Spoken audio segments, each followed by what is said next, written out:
Hello, Booktube. Well, it's day 5 of the 2016 Booktube-athon, and I'm having a blast. And the challenge for today is to pick a book that is older than you are, which has led to a little ribbing from some of you. But I decided for this just to eliminate all ambiguity and go all the way back to the very beginning. I picked a book, a text, that is at least 5,000 years old, and probably older than that. And it's this. It's the Penguin classic, Poems of Heaven and Hell from Ancient Mesopotamia. This is a 1971 paperback. The translation is by N.K. Sandars, and she has a wonderful light touch, a smart, very good approach to a very complicated job, because these things don't have to be just translated. They have to be reconstituted from fragments and whatnot. The book contains Adapa, a story of the mankind's fall from grace, and it contains the Babylonian creation myth, and it contains, most delightfully of all, the journey of the goddess Inanna to the underworld to visit her horrible sister, who rules the underworld. Inanna fortifies herself against the underworld by dressing up. She does layer and layer of protective clothing and jewelry, but as she reaches each way stage in hell, the guardians say, well, it's just security protocol, ma'am. You have to take this layer off. No, you have to take that layer off. So that by the time she reaches Ereshkigal, her sister, she's stark naked. But she's prepared herself. In Babylonian mythology, you go to hell, you don't get back. But she told that to her fellow gods and goddesses and said if she doesn't appear, if she doesn't return, they should take extraordinary measures to get her back. And it was an ancient myth when it was first written down, and the writing is from 4,000 years ago, so it well predates me. And it's the creation myth starts off in the most absolute and nihilist way imaginable. This is how Sandars renders it. It's quite good. I like it.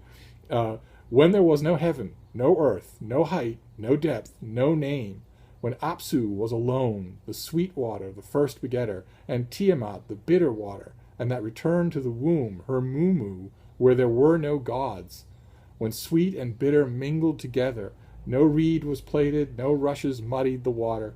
The gods were nameless, natureless, futureless. Then Apsu and Tiamat in the waters, gods were created. In the waters, silt precipitated. It's a very attractively bleak view of things. It's the same thing with the Babylonian idea of hell. There's just nothing to do there. This volume is basically all of the famous Mesopotamian myth chunks that are not Gilgamesh. And I pulled it down and reread it for today's challenge, but it also got me thinking, this is a hobby horse that I go on all the time, that Penguin has this vast backlog, and I don't understand why they don't do something with it. If they were to commission, first of all, this Sanders versions of these things are rock solid, and her scholarship, the long introduction, the notes, they're absolutely first rate. It's not like, as a friend of mine used to say, it's not like ancient Mesopotamia is going anywhere. It just strikes me that this is just another example of the vast corpus of scholarship and lively translation and enthusiasm and bookishness that is moldering in the vaults of Penguin Classics.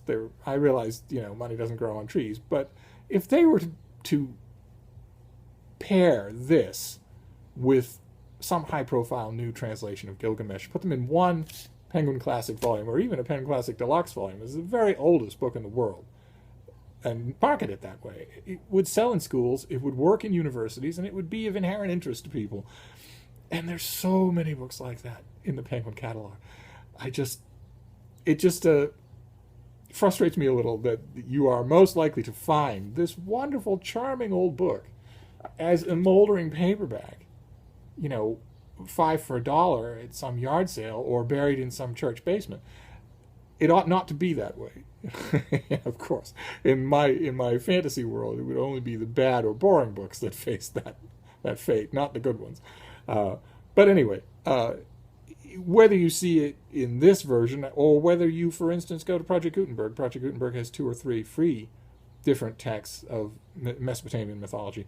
And it's very interesting to read, especially when you consider that this stuff was floating through the zeitgeist 1,000 years before the first writers of the Bible set anything down.